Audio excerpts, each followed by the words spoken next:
ఉన్నాస్తి స్థిరము కాదు చివరిదాకా ఎవరు రారు గాలిలోన కలిసిపోతవే ఓ మట్టి బొమ్మ నీ వెంట ఎవరు రారమ్మా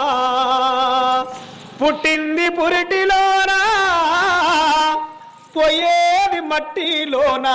నీ ఇల్లు స్థిరము కాదమ్మా ఓ మట్టి బొమ్మ నీ ఇల్లు వేరే ఉందమ్మా మానవ జీవితము చూడుండ్రి అవ్వలారో శరీరము లోపల ప్రాణం ఉంటేనే ఈ చెత్తకు విలువ ఉంటుంది శరీరంలోకి వెళ్ళి జీవి అనేది వెళ్ళిపోతే ప్రాణం పోతే ఈ వట్టి చెత్తను కుక్కగానది నక్కగానది సచ్చినోడు కింద అయితేంది మీదైతేంది కాటదానం అన్న చెయ్యాలి బొందదానం అన్న చేయాలి ఎందుకొరకంటే సాయంత్రం అయితే అది సంధ్య పీనుగా తెల్లారితే పాసి పీనుగా అంటారు